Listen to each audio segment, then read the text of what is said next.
Who remembers scary stories to tell in the dark? The only one that used to scare me was Harold. But it really scared me. That one scared me, but the one that messed me up was the one about the gypsy girl who convinces the kids to be bad to their mother, who then abandons them with a nanny that has glass eyes and a wooden tail. When I first read it, my mom had played Uninvited by Alanis Morissette, which sounds haunting to a kid. Gave me abandonment fears for a long time, and it took me years to rediscover what song had been playing, but when I heard it, it brought me immediately back. The worms crawl in, the worms crawl out. The worms play pinochle on your snout. I walked around singing this one for years. I was a weird kid. They eat your eyes, they eat your nose, they eat you till you decompose. I sang this song every day at work for the past year and a half. Couldn't get it out of my head, lol. I freaking love that song though. There are a couple different variations of it from different people singing it. But I still like them all. They started to release copies with the original artwork again. I bought a volume containing all 3 books with the original artwork off Amazon. It's like one of the best purchases I've made all year. They released alongside the newer versions a book that has the original artwork and has all 3 books in one. I know cause I bought it a few years back thinking the same thing. I think the girl with a green ribbon story is actually in a different book called In a Dark Room, and Other Scary Stories, which is not part of this series but also a creepy kids book with creepy illustrations that was popular around the same time. It was the same book that had the story about the guy in the alley whose teeth just kept getting bigger and bigger. Edit, oops. Someone else beat me to it. I had both of these books as a kid. Seems like they were both popular right around the same time. Same here. I remember the day I read that after pulling it out of my first grade teacher's bookshelf and being scared shitless. I practically crawled into a corner while the other kids tried to make me feel better. There are 2 that still get me. A dead woman's corpse busts out of a wall and gives the new homeowner her severed finger and tells him to go to church and put it in the donation plate.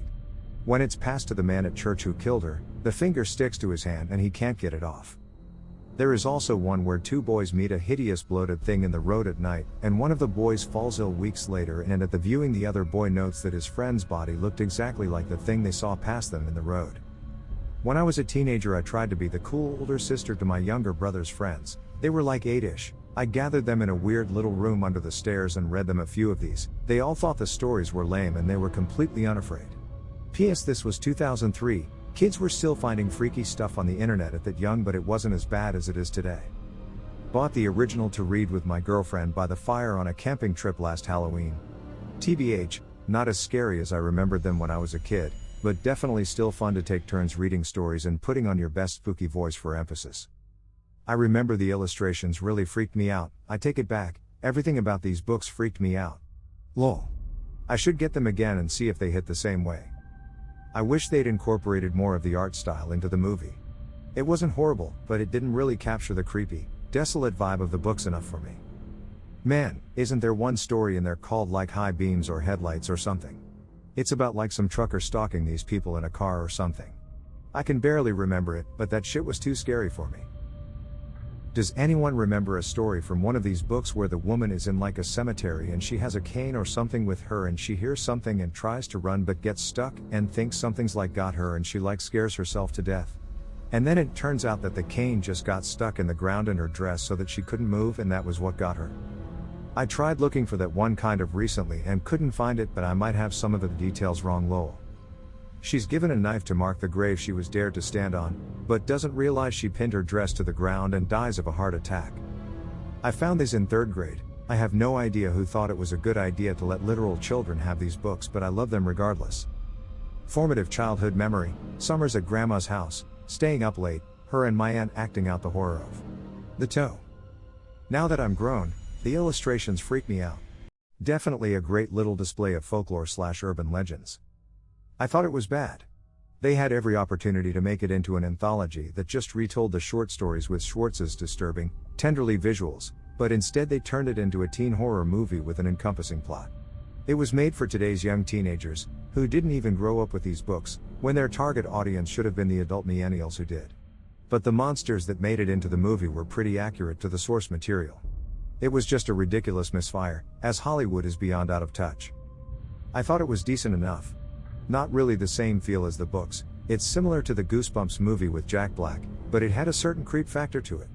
My 2 older kids, 10 and 6, definitely found it scary. I have vague memories of a story from the first book, I think, where a man dies or is killed and later someone sees his face in the window, I think when lightning flashes. Does anyone know what that one was called? I would love to read it again. The scariest I remember is the one where an old woman wishes she had some company and then body parts fall from her chimney until human corpse forms and starts to dance around her room. Scares me till this day. That shit was in hot demand at my elementary school. There was a waiting list and we got to check it out like once a year.